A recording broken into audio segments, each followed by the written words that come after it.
네, 안녕하세요. 예, 오늘도 빠시형이 만난 사람들, 제가 정말 좋아하는 분 모시고 또 대한민국 부동산 이야기를 좀 해볼 텐데요. 오늘 나눌 이야기는요, 대한민국 부동산의 10년 후 미래 가치에 좀 주목하기 위해서 이 분야의 좀 최고 전문가를 모셨습니다. 저는 이분을 종종 뵙습니다. 행사장에서 뭐 코엑스에서도 뵈고요, 머니쇼에서도 뵈고, 아무튼 뭐 대한민국 재테크 트렌드에서도 보고 늘 이렇게 앞뒤로 같이 했던 것 같아요. 그래서 아무튼 늘 좋은 인사이트와 시장에 꼭 필요한 정보를 제공해 주시는 분이신데 이분의 지금 하시는 일을 보면요 더 재밌습니다. 그러니까 지금 이제 KB국민은행에서 이런 부동산 쪽이라든지 뭐 자산을 이렇게 좀 어떻게 보면 PB라고 하죠. 보통 이제 네. 좀 자산이 많으신 분들을 상담해 주시는 일을 하세요. 그러다 보니까 저는 그게 제일 부러워요. 그게 오히려 빅데이터잖아요. 돈이 네. 있는 분들이 어떻게 이제 그런 자산들을 어떻게 운영하고 계신지, 부동산에 어떤 인사이트가 갖고 계신지 그런 것들인데 오늘 제가 이분이 낸 책을 정말 오랜만에 뵌 것 같아요. 그렇죠? 그래서 이제 책이 나왔길래 너무 반가운 마음에 모셨고요. 그래서 책에 대한 얘기들, 그리고 지금 현재 부동산에 대한 얘기들, 그리고 하시는 일에 대한 이야기들 이런 좀 나눠보도록 하겠습니다. 저는 대한민국 최고의 부동산 컨설턴트 전문가이라고 생각하고 있습니다. 박갑수 팀장님 오셨습니다. 안녕하세요. 네, 안녕하십니까. 네. 반갑습니다. 네. 제가 소개를 해드렸는데 뭐 네. 부족하거나 잘못된 거 있나요? 아니요, 뭐 지금 하신 말씀이 거의 네. 다 뭐 네. 소개로 반영된 것 같고요. 네. 좀 더 이제 이해를 돕기 위해서 좀 더 구체적으로 말씀드리면 네. 저는 KB국민은행의 부동산 투자 자문 센터라고 해서 와, 예. 강남에 있습니다. 그러니까 네. 역삼역의 강남 파이낸스 센터에 근무하고 있고요. 네. 강남 지역을 중심으로 전반적인 그런 부유층 고객에 대한 자산 관리 상담을 네. 이제 주로 하고 있습니다. 그래서 부동산뿐만 아니라 뭐 세무, 금융까지 네. 이렇게 포괄적으로 상담하는 시스템을 그래서 갖추고 있는 주식이라든지 펀드라든지 뭐 이런 것들도 다 종합적으로 거죠. 아, 그런데 제가 하는 건 아니고 제 옆에 있는 그렇죠. 또 금융 PB 전문가들이 있으니까 예, 아무튼 같이 이제 총괄적으로 그런 자산 관리에 대한 대응을 해드리는 그런 그렇죠. 센터에 있는 거죠. 이렇게 예. 좀 자산을 관리 받으실 분들은 다 일단 부자잖아요. 일단 예. 은행의 그 어. PB 예. 고객 기준이 금융자산 네. 5억 원 이상이 아, 대상이고 네. 물론 이제 거기 스타 PB 센터에서 좀 큰 지역은 이제 10억 원 이상 자산가들을 기준으로 이제 시작을 합니다. 그럼 저희가 네, 그 네. 오늘 7월 달에서 9월 달에 그 KB 금융지주에서 부자 리포터가 나오잖아요. 네. 예, 금융자산 10억 원 이상 대상으로 이렇게 리포터를 네, 쓰는 거 맞습니다. 그분들이신 거네요, 결국. 그분들을 거의 제가 상담하는 게 제 업무인 거죠. 야, 그러니까 제가 그 리포터를 정말 좋아하거든요. 너무 예. 재밌어요. 그래서 예. 부동산에 대한 생각도 좀 다르시고 실질적으로 이제 운영하시는 방법도 조금 일반인들이랑 네. 다르셔갖고 저희도 네. 많이 좀 그 벤치마킹을 하고 있는데 그분들 진짜 돈이 이렇게 많으세요, 진짜?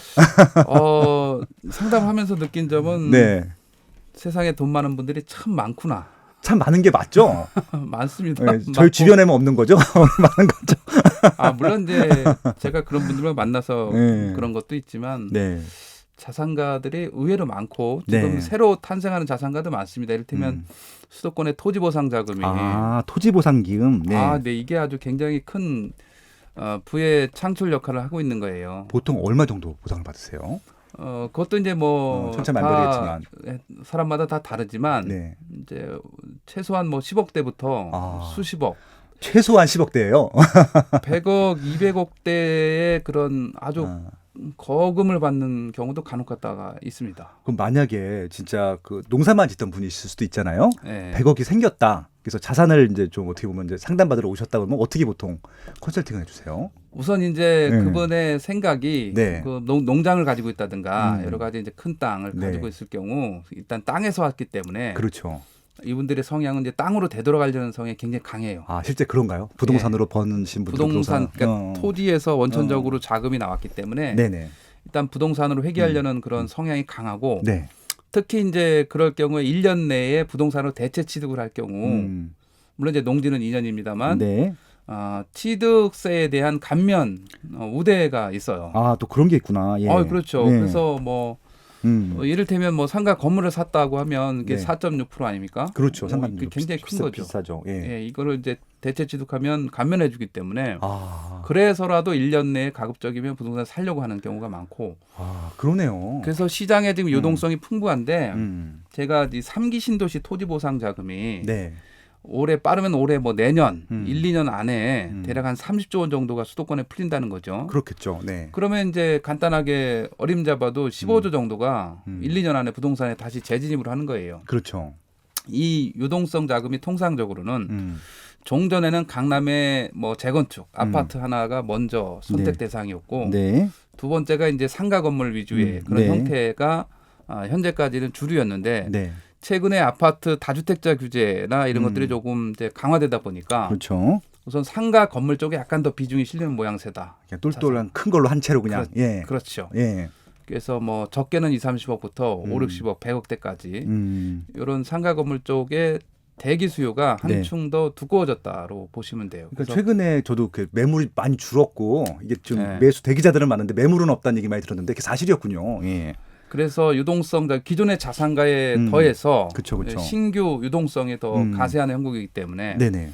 어찌 보면 이 유동성 장세는 1, 2년 더 흘러갈 수 있다로 예상을 하는 게 맞습니다. 더군다나 이제 저금리 상태이기 때문에 그렇죠. 기존의 유동성이 또 갈 곳이 거의 뭐 부동산밖에 없는 그런 이제 상황에서 신규 유동성까지 가세하는 형국이 향후 1, 2년 후에 나타날 그런 중요한 변수로 하나로 생각을 해야 됩니다.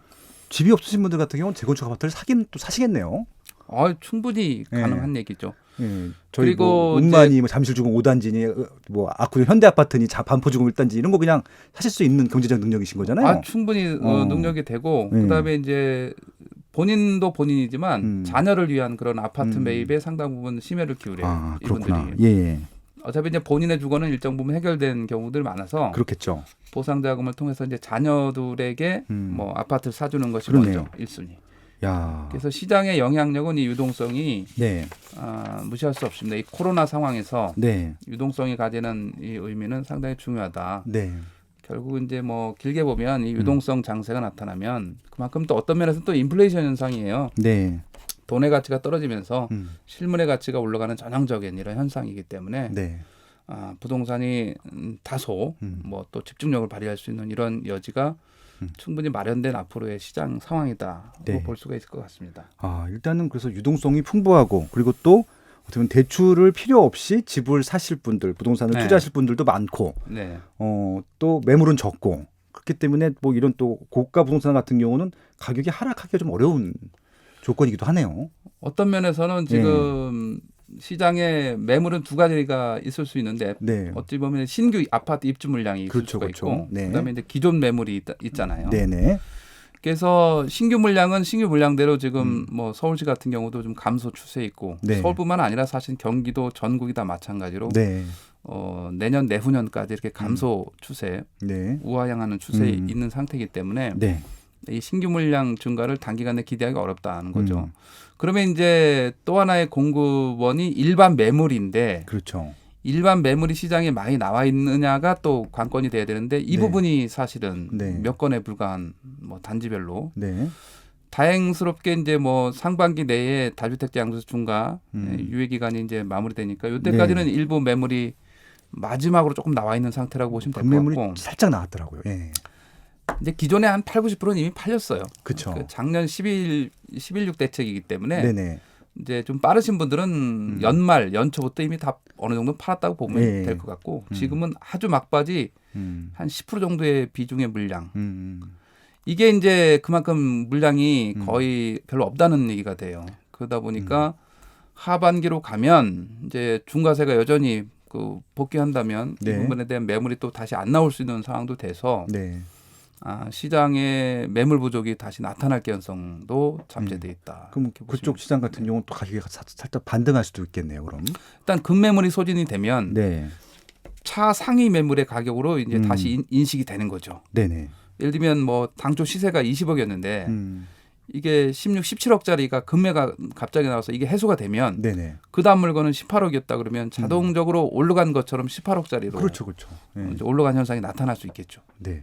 근데 아까 이제 뭐 물론 이제 부자가 많다고 말씀하셨는데 지금 금융 그 규제가 있잖아요. 대출 예. 규제가 있고 세금 규제가 있는데 지금 15억 이상은 아예 대출이 안 나온단 말이죠. 그렇죠. 예. 근데 지금 말씀하신 게 17억, 18억인데 예. 그분들은 그냥 현찰로 사시는 거예요, 그럼? 우선 이제 그 구간에 있는 사람들은 굉장히 민감해요. 그러니까 예를 들면 중산층 같은 경우 네. 17억, 18억짜리를 사고 싶은데 예. 대출이 안 된단 말이죠. 그렇죠. 거기는 40%로 나왔었는데. 예. 40%라도 받을 수 있었는데 예. 이분들의 비율이 거의 한 30, 40% 정도 돼요. 대출이 꼭 그렇죠. 필요한 분들. 예. 그러니까 이분들은 이제 당장 15억 초과는 접근이 어려운 거죠. 그렇죠. 그래서 상당히 망설이고 뭐 이를테면 대출이 안 되니까 신용대출을 그렇죠. 받아서라도 뭐 할 수 있는가 이런 거에 대한 이제 판단이 지금은 이제 조금 혼란스러운 상태고. 그러니까 뭐 맞벌이 경우에는 네. 또 양쪽에서 다 신용부채를 맞춰가지고 그렇죠. 조금 대출을 일부 넣는. 예. 네, 그 정도로 해서 모험을 할까를 이제 좀 고민하는 단계라고 하면 네. 일반적으로 그 금액 이상에서의 분들은 사실 이렇게 큰 고민이 필요하진 않아요. 왜냐하면 지금 어찌 보면 우리나라의 그 가장 큰 다른 나라와 다른 제도는 이제 전세 제도잖아요. 그렇죠. 네. 전세가 이게 어찌 보면 이제 무이자 대출 성격이 되다 보니까 그렇죠. 굉장히 레버리지 치고는 굉장히 안전하고 어떻게 확실한 대출이 되는 거죠. 효율적인 예. 거죠. 그래서 음. 만약에 뭐 20억짜리라고 하면 네. 전세가 전세가율이 60%면은 12억이고 네. 50%라 해도 10억인 거예요. 그렇죠. 그렇죠. 그래서 다주택자가 사실 현금 있는 사람이 집을 사기에는 그렇게 어려운 일은 아니에요. 그렇죠. 다만 이제 사는 것 자체는 어려움은 아닌데 네. 그거를 이제 유지 관리할 때 뭐 보유세, 그렇죠. 종부세나 양도세 중과나 뭐 이런 문제가 이제 파생되는 거지. 네. 접근 자체가 그렇게 어려운 건 아니고 물론 이제 팔 때만 또 양도세가 중과되는 거지 보유하고 있을 때는 종합부동산세 제한세만 내면 되는 거예요. 어떤 그렇죠. 면에서. 또 양도소득세 비하면 또 미미하죠. 예. 비싸다 하더라도. 네. 그래서 팔 때 내는 게 양도세이기 때문에 안 팔고 가만히 가지고 있다 그러면 당장은 보유세 부담만 하면 되는 네. 거다. 그러면 또 미래 가치가 뛰어난 거라면 뭐 그렇게 할 수도 있는데 네. 그렇다고 다주택자가 되기를 그렇게 권장하는 사항은 아니에요. 그렇죠. 1주택자가 어차피 최고의 음. 그런 투자의 그 가치이기 때문에 네.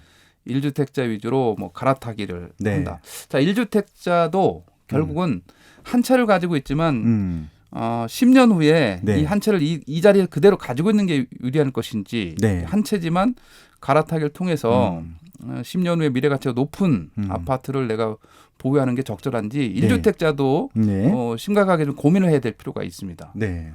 왜냐하면 1주택자가 최고의 투자인데 결국은 네. 10년 후에 어느 자리가 미래 가치를 결정할 거냐. 네. 그래서 안주할 건 아니다. 그리고 이미 10년을 보유하신 고가주택 이상 소유자들은 네. 양도세에서도 뭐 최대 80%까지 공제가 되는 상황이기 때문에 그렇죠. 구태여 더 가지고 있는다고 해서 뭐 공제 혜택이 더 큰 건 아니에요. 그래서 이런 참에 어차피 이제 가격이 조정되면 물론 내 거도 떨어지는 거죠. 네. 그렇지만 어차피 갈아타기에서는 내 물건을 좀 싸게 팔면 네.